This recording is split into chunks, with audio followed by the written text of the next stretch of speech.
Hey guys, we're back with the Information Nation. We're talking about stool testing. This is part two of a review of labs that I would spend my own money on, including stool testing. And I just want to do a super quick review. One of the major points I think to take away from the last episode is that you don't always have to do stool testing to justify doing what you might commonly call a gut protocol. Sometimes it's obvious that you need to go through a gut protocol. The question then becomes, when are you done? Right? There's power in the clarity that information brings. And so if you decide, or you and your doctor, whoever's helping you, if you're not doing this yourself, if you decide to not pre-test and you decide just to go into a gut protocol, then you have to post-test. You've got to know when you're done. So you're either doing two tests, a pre-test, a protocol, and then a post-test, or you're assuming that you have a problem, you're going to go through a gut protocol, and then sometime in the future, you'll pull the trigger and you'll do a test and see where you are and make decisions at that point. The other thing that I want to point out from our last discussion is that technology matters. There's a lot of docs that are using stool testing protocols and technologies that have been around for a long time, but they're somewhat outdated. It doesn't mean that you can't get good information or actionable information from it. It just means that it might not be the most extensive or clear, or sometimes the most sensitive or specific. And we talked about how, we're at the point now where we have DNA or PCR-based testing for microorganisms in your gut. And it is far more sensitive and specific than the old school culture and microscopy. We talked about that in the last episode. And honestly, most labs do a fair job, and fair is probably a fair way to say it. Some do a better job, and that's just the way it is. And the two labs that I routinely use, and I use one more than the other, I use a test called GI Map from a lab called Diagnostic Solutions Laboratory. That is my preference. But if someone comes to me and they've had a test that they procured somewhere along the way, and it's from a lab called Genova Diagnostics, and it's a GI effects test, I'm perfectly fine with that. I'm not going to throw it out and say, hey, I know you just spent $300-400 on a Genova test a month ago, but we need to do this one because it's better. I mean, that's just kind of silly. Sometimes you work with the information that you have. But for the most part, and there are many other labs out there in the functional medicine space, that will give you a fairly good analysis of several things. One would be true pathogens. And I say true pathogens in the sense of there are some things that should just really never be in a healthy gut. And that's different than another part of the analysis of these labs is to look at overgrowth, dysbiotic overgrowth, what we call commensal or opportunistic bacteria. And if I didn't, and I can't remember if I defined this in the last episode, so let me go ahead and do that now. A commensal organism is something that is a normal inhabitant of a healthy gut, but it, under most conditions, doesn't do any harm, but it doesn't help us either. And that's one of the distinctions between your microbiota and these commensal organisms. Your microbiota, and notice I said microbiota, not microbiome. Let me clarify that. The term microbiome is what everybody's using, but the microbiome is kind of like a top-level term. It includes the microbiota, the healthy bacteria that do good things for us, but it also includes these commensal or otherwise neutral inhabitants of a healthy gut that, given the opportunity, might overgrow and tip the balance of what happens in the gut environment, and all of a sudden your gut starts misbehaving. Gas, bloating, distension, maldigestion, changes in your bowel movements, even things like visceral type pain. And so we tend to misuse the words, but I mean, it is what it is. Most people will recognize if I say microbiome, you're going to think probiotic, but technically the word microbiome includes these commensal or opportunistic organisms. And so again, labs that are being consistently used by doctors in the natural medicine world are going to give some analysis of the presence of true pathogens, an analysis of what some labs will call potential pathogens, which are really these commensal or opportunistic organisms. And most labs these days, not all, but most labs will give some kind of analysis. Most of our time talking about today. And if I can get to it within a reasonable period of time, we'll talk about biofilm. If not, we'll just push that to the next episode. But let's talk about microbiome or microbiota testing. I should be consistent with myself. So with your microbiota, I mean, this is just a huge topic. It's a massive field of interest in research right now. And I believe that the top researchers in microbiome analysis are out of Harvard University. I might be off on that, but I remember something in the recent past hearing about that. But nevertheless, like this whole field of testing your probiotics, right? This is a brand new market. And as a result, there are now new companies or new labs that are offering new tests that have never been available to before. And some of these are direct to lab or direct to consumer testing up until probably the last several years. If you want to get a stool test done, and let's call it a functional stool test, not the standard testing you'll get through your medical doctor, your gastroenterologist using Quest or LabCorp. We talked about that again in the last episode and why that is almost always deficient and insufficient in the information it gives us. But now we have, like back then, you couldn't go get your own stool test, but now you have companies like Viome, and there are a couple of others that are happy to take several hundred of your dollars and send you a kit to get a stool sample at home. And they will give you, or your healthcare practitioner, a very detailed and complex breakdown of your probiotic environment, or let's just go ahead and call it your microbiome, which would be great if the detail and the complexity of that breakdown and information actually led to something useful. This is one of the big problems I have with what's happening out there now in the direct consumer space is you get this slick report and I wouldn't know what to do with it either. Not because I don't understand what there is to understand about the microbiome these days or the microbiota, but it's because that there's a problem in that there's a disconnect between what we can now test for, the level of detail that we can get on a test, and what we can actually do about the information that we have. And this is inevitably what happens when we have either new technologies or new areas of interest. Labs start cropping up saying, hey, people are interested in this stuff, and so let's design a test to give them information about the things that they're interested in, but they don't necessarily take the next step and fill in the gap of, okay, we have the information now, what do we do with it? Because a lot of, like when we look at these detailed microbiota tests, these are relatively new discoveries, and we don't know what they do, let alone be able to specifically target increasing their health and their population and the output of what are called postbiotics. And let me just define that because I'm not sure I did that in the last episode. But in the world of biotics, we have prebiotics, probiotics, and then postbiotics. And everyone's familiar with the whole probiotic thing, like whether you're talking about lactobacillus or bifidophilus or bacillus species, spore forming, non-spore forming. I think most people who are into researching and learning about their own health and well-being probably have heard these terms at the very least. And you may have also heard the term prebiotics, which is basically the stuff that we feed our probiotics. And that might be fibers and fermentable compounds from your diet, or it might come in supplement form. And it could be fiber type, whether it's fructooligosaccharides or chicory and inulin, or it might even be like plant polyphenols. That's another area of new research right now, is that it's not just about fiber, it's actually about polyphenols or chemical compounds that you find in plant and vegetable matter.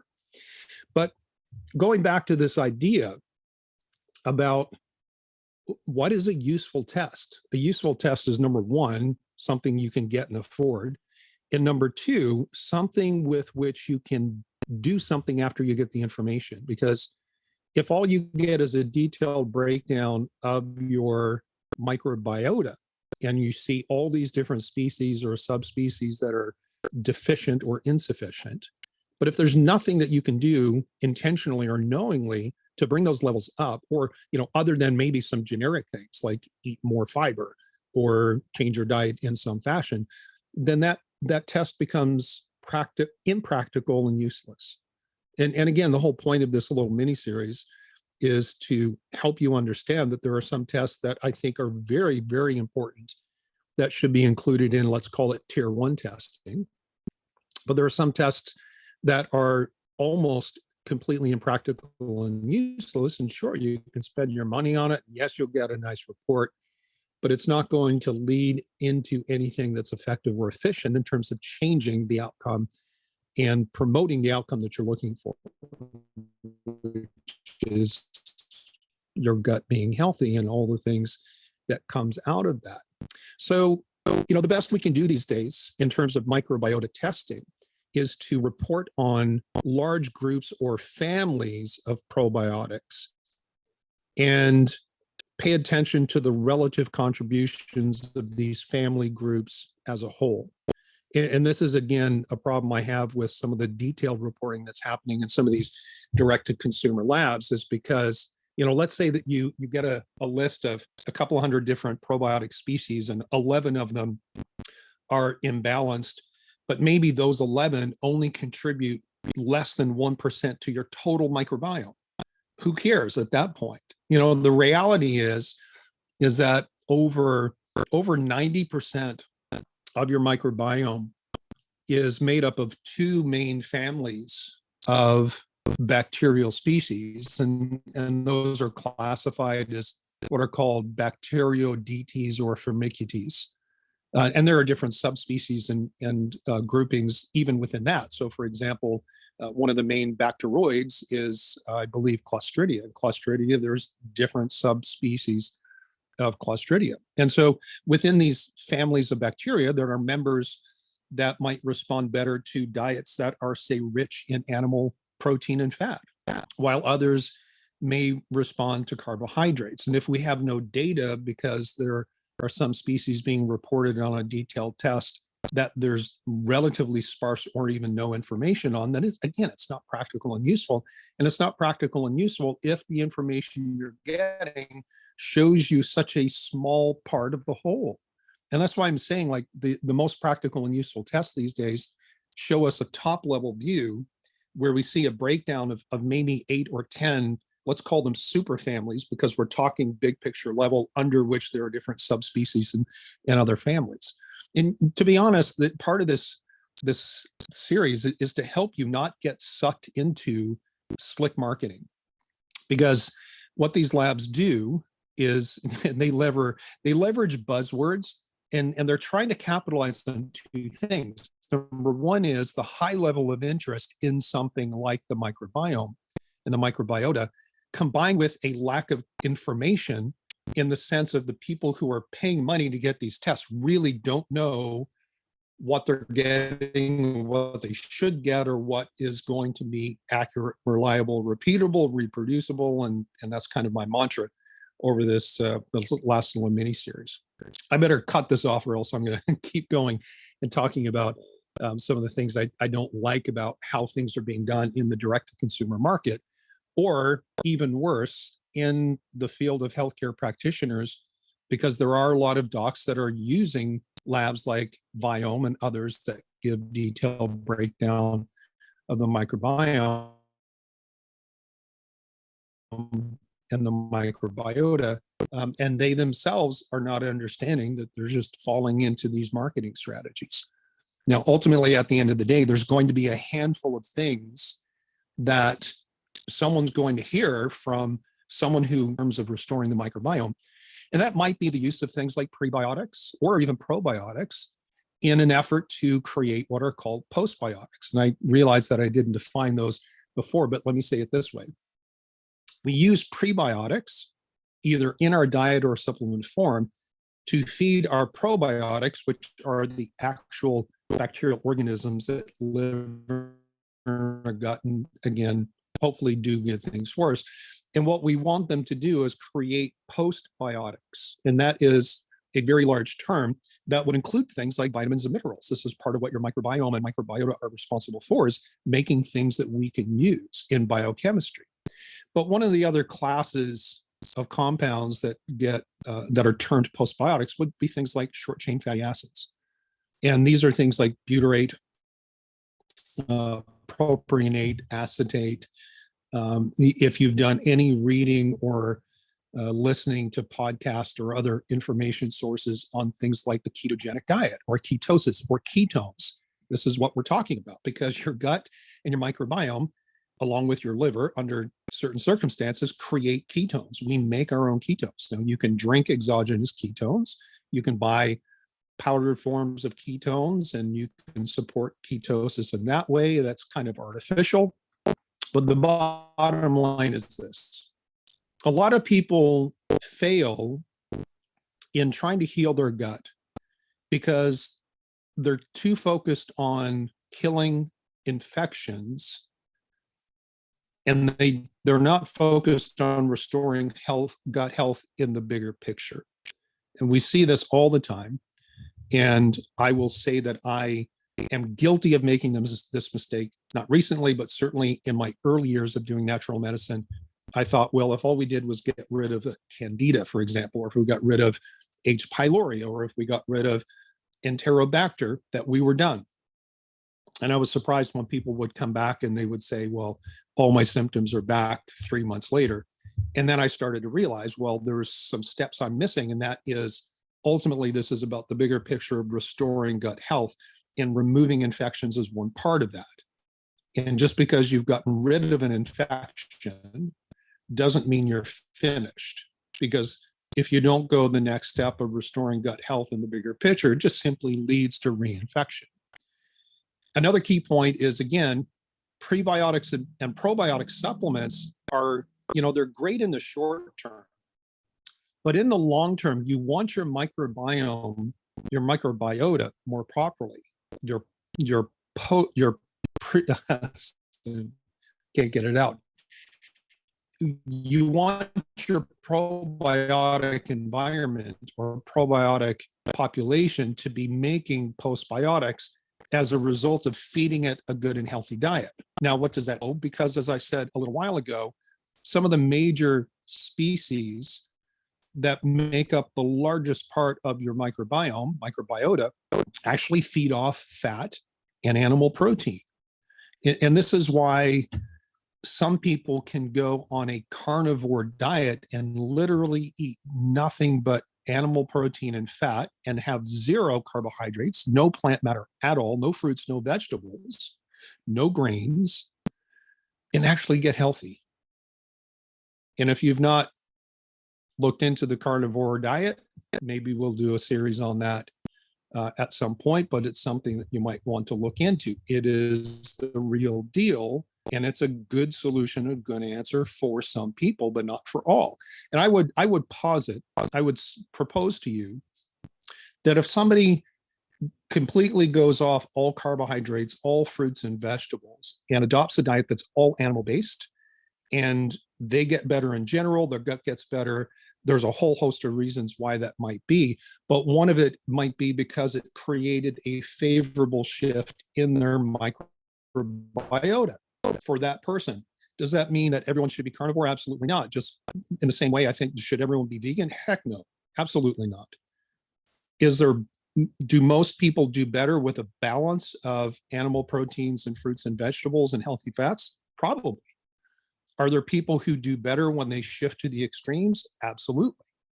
So all of these things are kind of important to fit in. Having good stool testing can really only practically show you. No, let me say it this way. There's testing out there that you can get these detailed views of your microbiota. At this point, they're impractical and pretty useless. And it's just, in my opinion, it's a waste of money. Most of the stool tests that I've been using, and others who practice like me, do give you the top level view of your microbiota. And it can tell you, in most cases, not all labs do this, but some of them will actually give you a breakdown of some of the postbiotics. They'll give you an analysis of the short chain fatty acid production that whatever microbiota you have and whatever your diversity and your abundance is, how does that sum up into some level of postbiotic balance and control? And then also, another key point is to understand that retesting is important. I started out this episode talking about how you don't always have to have a stool test, but if you decide that you're going to do a gut protocol without the advantage of the clarity that a stool test will give you, then you have to at some point do a post test to know when you're done. And here's the difficult part, is that in almost all cases, gut symptoms will resolve before balance and health is restored to the gut. And let me say that again, because it's so important. It doesn't matter if you're a healthcare consumer and a layperson with gut issues, or if you're an allied health professional and you're listening to this podcast, gut symptoms typically resolve before balance and health is restored to the gut. You need to know when you're done, and it's almost never when your symptoms are under control consistently. And if you stop doing what you're doing that got you to the point where your gut's asymptomatic, and you've resolved whatever presenting complaints that you started with, then more than likely over a period of several months, you're going to end up back at square one again, or maybe halfway back, because you're probably going to go, wait, this is happening again, and you're going to spring into action sooner, and maybe you'll catch it before you go on that downward slide all the way back to square one. And nobody wants to do that. Nobody wants to go through a gut protocol and spend 8 weeks or 10 weeks or 16 weeks or 20 weeks or more fixing their gut, only to be back at square one in week one in a matter of months or a year. And so again, I would encourage you to understand that stool testing, while it does have its limitations, is in a pretty good place right now in terms of the information that we can get, as long as we're using good technology and as long as we're seeing enough of the bigger picture. And again, it falls into several different categories. One is looking for true pathogens. One is looking for potential pathogens or opportunistic infections. And another is to have that top level view of the microbiota, and if possible, some kind of a breakdown of the more important postbiotics, the most important probably being the short chain fatty acids. Now, having said that, I know I said I was going to talk a little bit about biofilm, but I'm watching the clock here, and we're going to have to put that off to the next episode. So there will be a part 3 to stool testing as part of the labs that I would spend my own money on. Okay. Thanks.